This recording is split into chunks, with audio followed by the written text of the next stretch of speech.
o'clock. All right, so hey everyone, another webinar. I think this is number 5. I did the previous 4 and we're going to change things up. Kaylee is going to do this one because it's about blog writing and content, and she's very good at that. And so she's going to run through the whole workshop. I'm going to actually take myself off of video in a second because I'm going to be the one taking notes.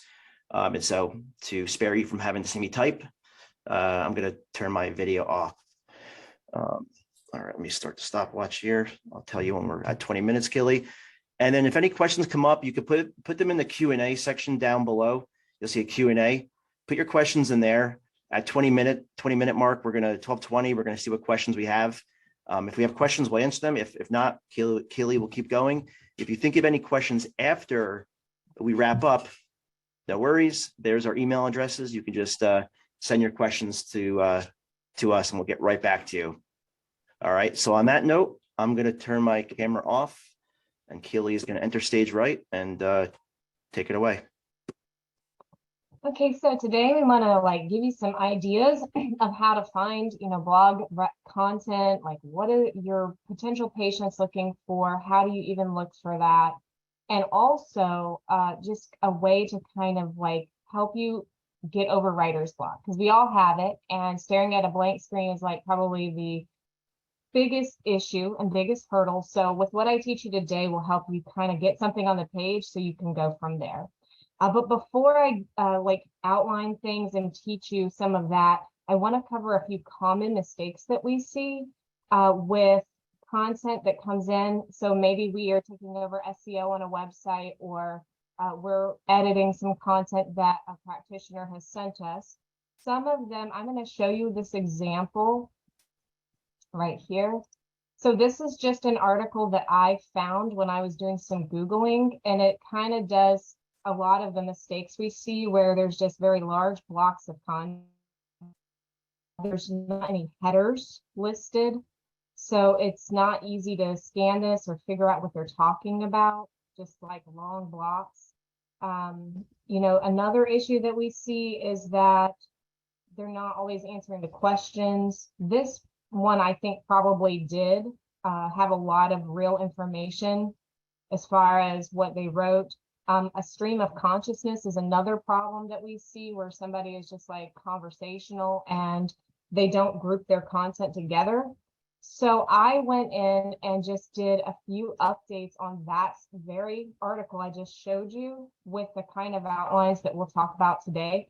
So I broke up the sentences. I added, these things are called headlines or headers, and I did a few bullets. And just from scrolling, you already kind of know what this article is about and what it is that you're going to find in it, and whether or not it's going to actually answer your question. So this is the reason that we want to outline content and have blocks of content like this, smaller paragraphs. So again, here's just the look at the one I found where you can see this very big difference. Okay, so those are some of our common mistakes that we see. Now, how do you figure out what to write about? So this is actually much simpler than what you might think. Here's a really simple way to do this. Go and think about what it is that you offer. Now, I'm going to just tell you, don't put functional medicine in there. This isn't going to work with just that term, but if you add functional medicine to what you offer, so I just did this as a test for myself. I started putting in gut health. So if you address gut health, functional medicine autofilled for me, so I chose it. And then you scroll down so you get to people also ask. Here are common questions that people are asking. When you click these drop downs, it actually, first of all, kind of answers it, right?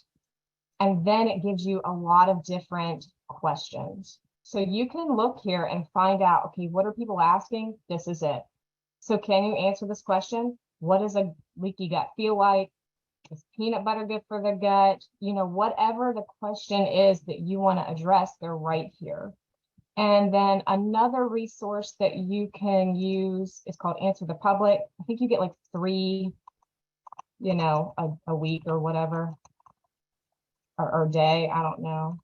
And this will actually just bring up some like terms as well as questions. I don't prefer this as much anymore as just the related questions on Google, but it is another resource. So best probiotics for functional medicine, gut health, functional medicine. These are like questions that you can rework into titles. So that's how you figure out what you write about. Now, before you move on to answering that question, you have that in your mind, you know what you're going to talk about. You have to choose the kind of article that you're going to write. There are a few different kinds. There are listicle articles. So a listicle is when you have 5 probiotics you should try. I'm just making this up. And then you're going to list 1, 2, 3, 4, 5. That's a list. Think of the title has a number in it. The formula is number of, fill in the blanks, and then you list out the number. Another kind of article that you can write is a how-to or a guide. A how-to article is going to be a lot shorter than a guide. In the show, in these notes at the end, I will actually have linked up for you different types of styles of articles based on this, so you can kind of get an idea. Another kind of article that you can write is a case study. Now, when I say case study, you have to be careful because of HIPAA and everything. You don't want to give away somebody's personal information. But you can say, we had a 40-year-old female walk in and they were presenting with these kind of problems and they came to us because they had these issues and here's what we did for them. Another kind of article you can write, oops, I scrolled the wrong one, is the FAQ kind of article.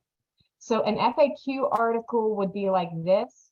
All right, how much can you really say about is peanut butter good for the gut? Maybe you don't even have a real long answer to that. So you can build an article out of just answering commonly asked questions around gut health.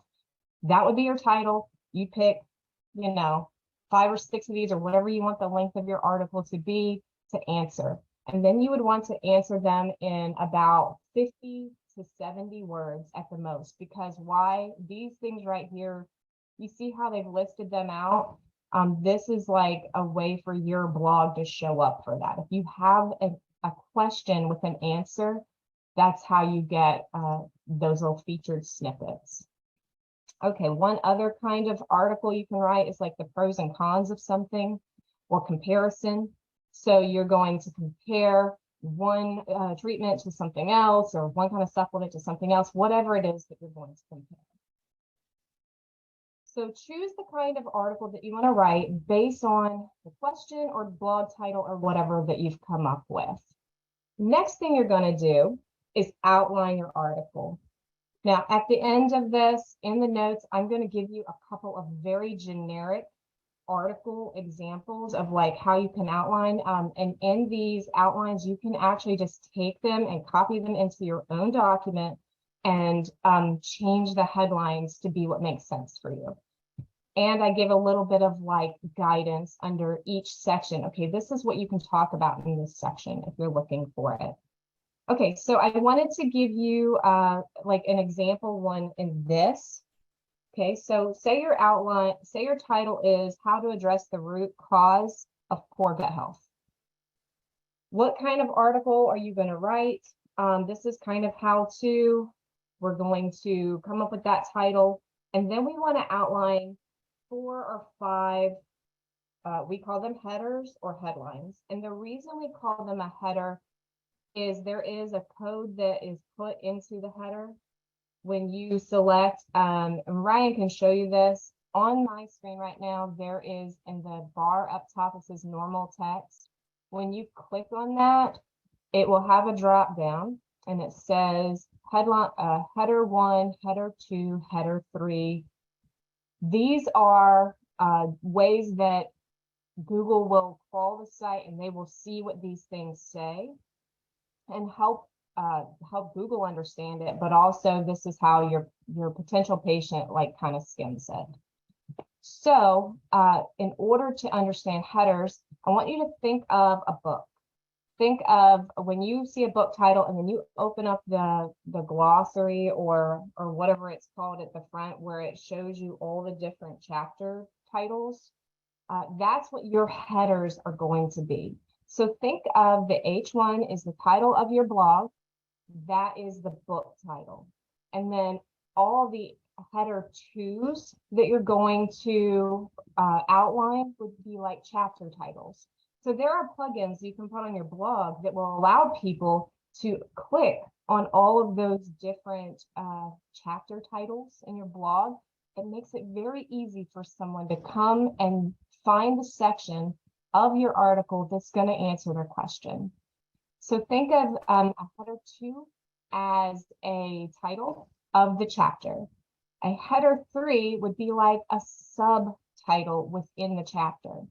Now, why is that important? Because we want to keep our paragraphs short, and we'll talk about that at the end, like what some of the formatting is we want to stick with to make it easy for someone to read your content and find the information they're looking for. Okay, so, and I'll just show you, I think if I do this, it won't mess up Ryan. If you click normal text on your doc, right on your thing right here, you have the H1, you're only going to have one H1, you don't have to share that in this. But this is your heading 2 and your heading 3. And when you click on that and then you write out something, it's going to make it look correct. Okay. So some outlines, examples. All right, so if we go back to this example article, think of this as the outline. Get rid of all that content, and we have the title, and then this would be the first thing in your outline. Different conditions associated with GI problems. How do you get to the root cause of it? And then they outlined their different pillars. 1, 2, and as you can see, these are header 3s. I used H2 here. Why? Because these are subpoints underneath of that chapter title. And so you're going to outline the things that you know you need to cover in this article. And then your very last header should be what we say, call to action. Contact us today, get your health back on track, whatever you want to say here. We want to tell that person what to do next. Call me, contact me, get on my newsletter. This is how you reach out to me. And that is what that last headline will be. So when you put something like this together as an outline, you don't have all of this, you just have those main headers. And then you have the ability to fill that in with information that makes sense to you. So maybe you're still struggling. What is it that I should say? Well, Google gives us a lot of information about what they think is most important to cover in these sections, just right here in the Google search results. What other content are they pulling up as the authority to answer these kinds of questions? So if you're struggling, you're like, oh man, I need some inspiration. I don't exactly know what to say about my title. Then look at what other people are writing about. Go to some other articles. You don't even have to go to the article. You can just look right here at this search results page and pick up a few things, and it'll kind of like spur some ideas on for you. So that's a very easy way to get inspiration about what it is you're going to write about once you have your article outlined.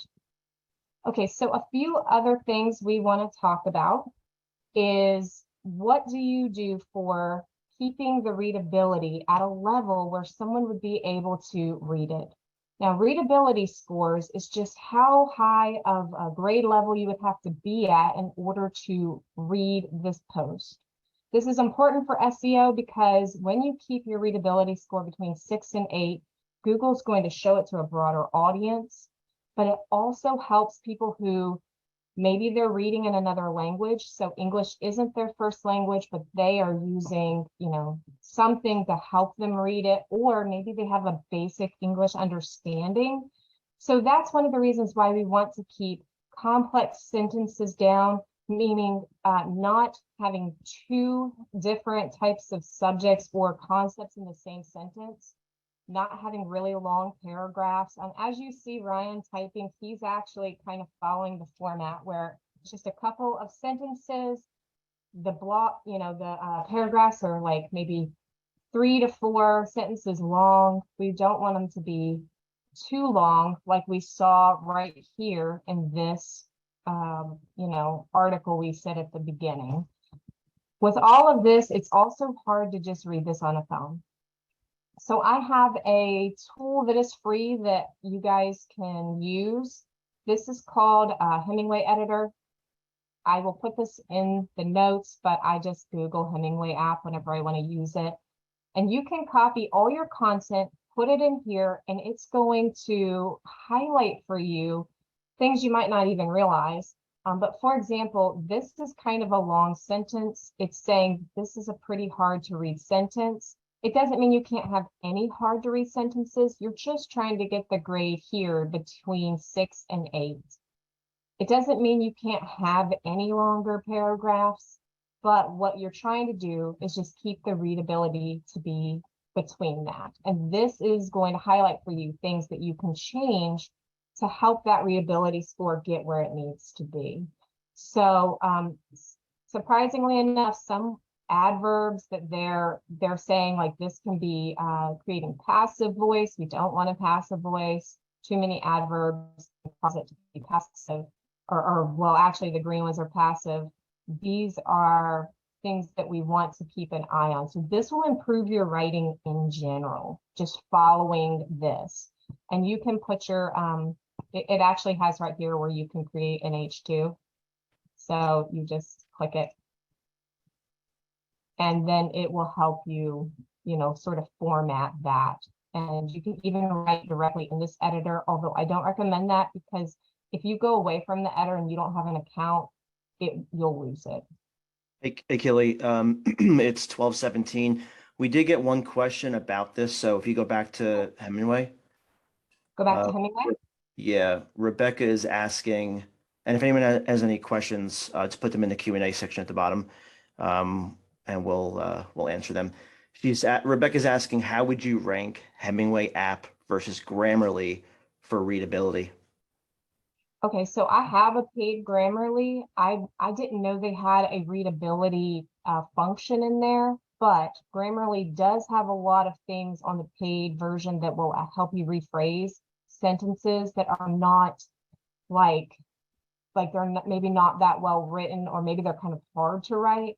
And I have Grammarly right here. You can put it in your browser. And so the kind of the cool thing about it is when it's in your browser here, sometimes it won't work. And I do have to go put it in there, but other times it will actually just show up for you things that you've messed up. But I had it do this for me a lot where it will take a sentence that I wrote and it'll tell me to rephrase it. I'll have to look real quick if it has a readability score in there. I'm not sure.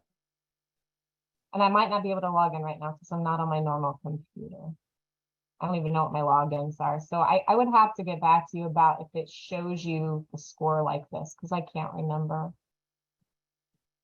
I mean, that's pretty much all I had to outline. So any questions that you have, now's the time to shoot at them. I think it's going to definitely take you looking at the outlines that we put together for you all to fill them in, but we've made some very generic outlines that you can fill in. Okay. And Ryan, I don't see the questions, so. Yeah, I've got them. I get the one more just came in. And everyone, we got this this Google Doc here that I was feverishly typing into. We'll clean it up. If anyone wants this document along with the stuff that Keely put together, just send us an email here, Keely@functionalmedicineseo.com, or me, Ryan, @functionalmedicineseo.com. All right, we have one more question come in. Let me look at what it says. Will this video be available for reference later, Cassandra? Yes, Cassandra. I have to edit it, and then I'll upload it to our YouTube channel, and then we will share it. If you want it, just send us an email back in down to these email addresses. I did see a bunch of people join at around the 10-minute mark, 12:10. So if you want to see the full video, just send us an email, and we'll send you the YouTube link after it's done being edited and all of that.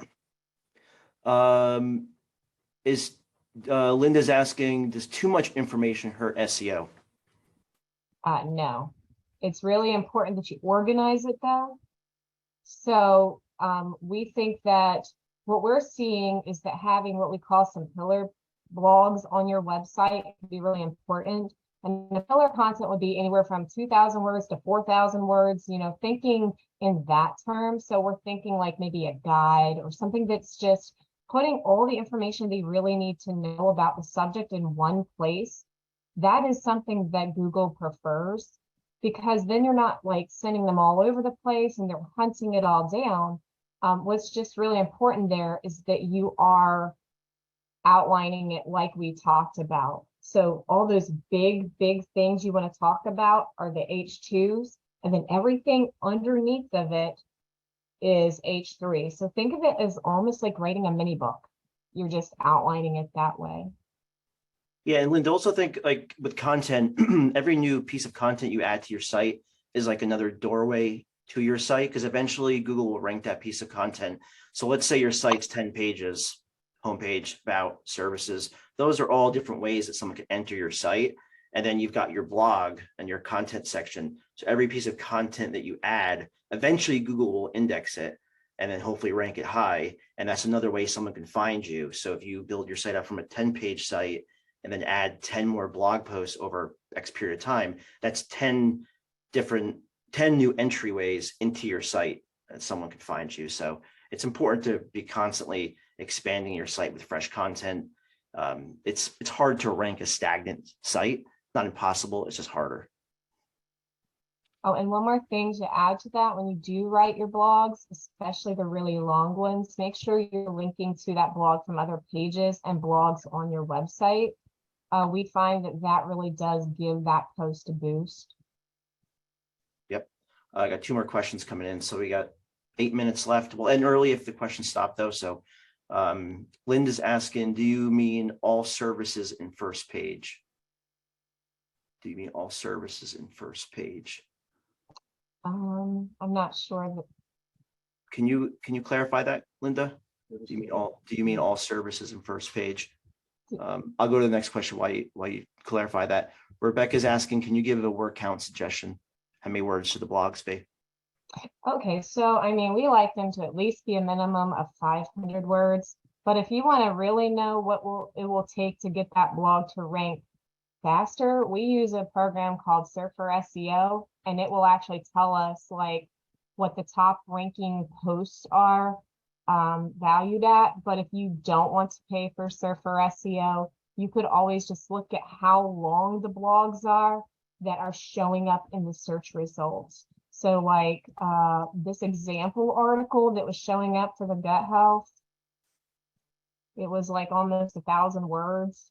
So you can kind of get an idea like that. Like it's so dependent upon the keyword and the industry and everything. But whatever Google's showing in that search result, that's kind of a good indication of the word count they're looking for.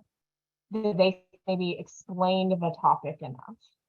Yeah, that's a good point, because we pay for Surfer SEO because we want to use the software for our clients. But like what Keely just said, you can, if you have a topic that's really important for you that you want to rank for, just go to Google, search for that topic, search for that keyword, and then just go down the first page of results and go to every single page. And then your job is just to make something better. You know, like what's the best ranking piece of content there, and then just make it better. Images, better content, better structure, just better. And then that's a good starting point. Well, the other thing that Surfer SEO will tell us is how many images are in those. And the reason why images are important is you can add tags on the back of your images with the keywords and things.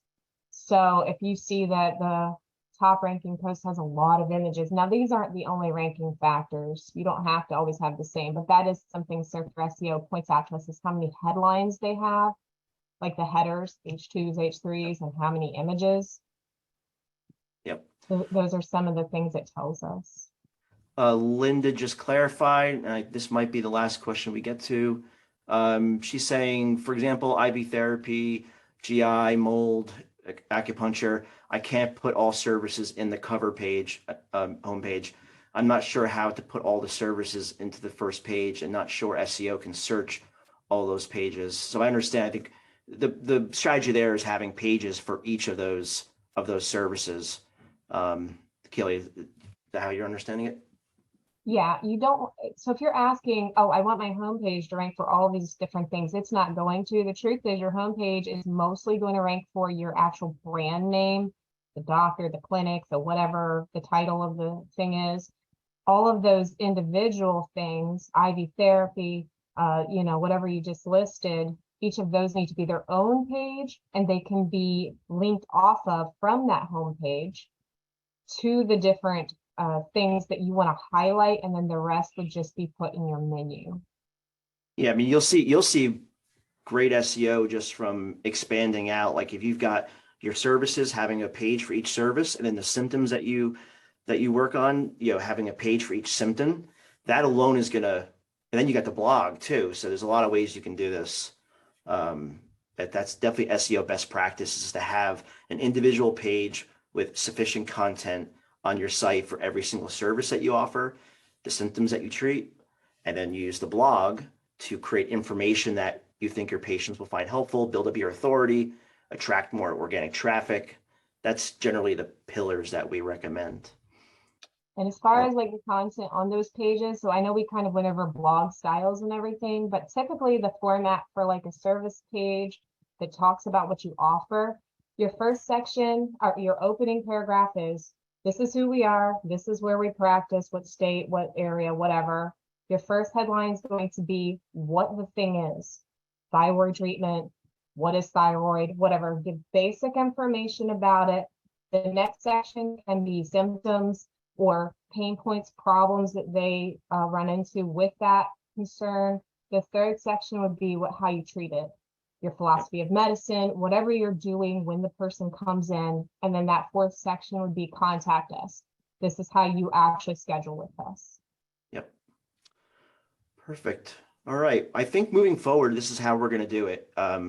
Where Keelan and I just bounce back and forth. That way you don't have to hear me drone on for 30 minutes, different voice. And so that's what we'll do. If you have any questions, there's our email addresses, Keely and Ryan at Functional Medicine SEO. We're going to think about what the next workshop is going to be. If you have any ideas, anything you want to see us cover, any topics, please, by all means, shoot us off an email. Otherwise, we'll send out information when the next workshop is scheduled. All right. Thanks, everyone.